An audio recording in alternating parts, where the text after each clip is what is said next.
Bonjour à tous, bonjour à toutes, je suis ravi de vous retrouver. Toujours pour la lecture du Tour du Monde en 80 jours. Et ça y est, nous arrivons à l'ultime chapitre. Nous arrivons à l'ultime chapitre.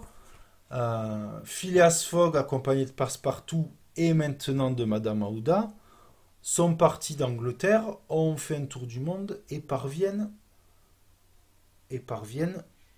de nouveau en Angleterre par l'Henrietta. Donc je vous rappelle qu'ils ont traversé l'océan Atlantique.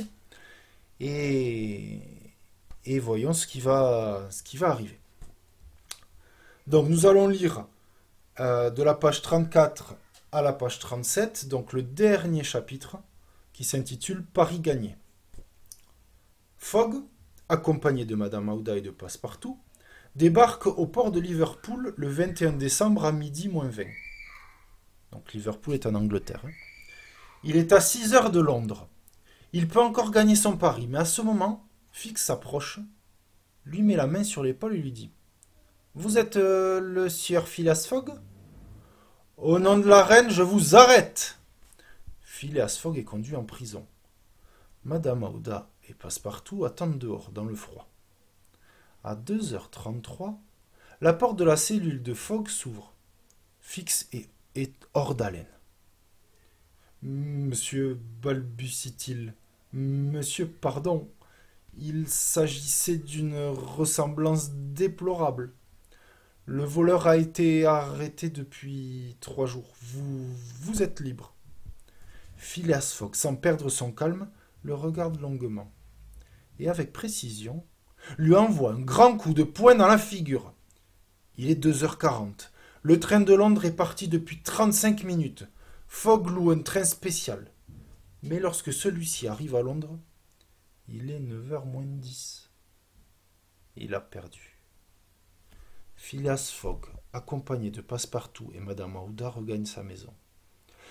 Il demande à Passepartout de préparer une chambre pour la jeune femme. Puis il va se coucher. La nuit se passe. Le lendemain, Phileas Fogg ne va pas à son club. Vers 7h30 du soir, M. Fogg demande à Madame Aouda de venir le voir. Madame, me pardonnerez-vous de vous avoir amené en Angleterre? Monsieur Fogg, dit alors la jeune femme, voulez-vous de moi pour votre femme? À cette parole, Fogg se lève. Il ferme les yeux un instant. Mais je suis ruiné. Je vous aime, répond simplement la jeune femme. Passepartout, Passepartout! Fogg appelle son valet. Il n'est que 8h05. Allez prévenir le pasteur qu'il nous marie demain lundi. Passepartout s'en va. À 8h35, il ressort en courant de la maison du pasteur. Il arrive hors d'haleine à la maison de Savile Row.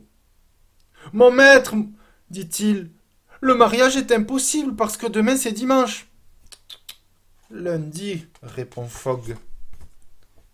Vous vous êtes trompé d'un jour, car nous avons fait le tour du monde en allant vers le soleil levant. Nous avons gagné un jour, mais il ne reste que 10 minutes. Au Reform Club, c'est l'attente. Il y a foule jusque dans les rues avoisinantes. Il est 8h40, dit l'administrateur de la Banque d'Angleterre. Il ne lui reste que 5 minutes. Il a perdu.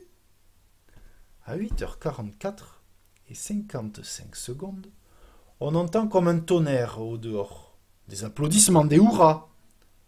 À la 57e seconde, la porte du salon s'ouvre et Phileas Fogg apparaît. Me voici, messieurs.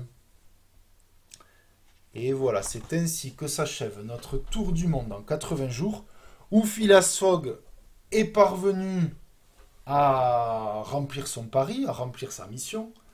Et comme vous l'avez compris, il pensait être arrivé trop tard, mais au final, comme il a fait le tour du monde en sens inverse de la rotation de la Terre, c'est-à-dire qu'il est allé de l'ouest vers l'est, il a en quelque sorte remonté le temps et il a oublié de retrancher un jour à ses calculs.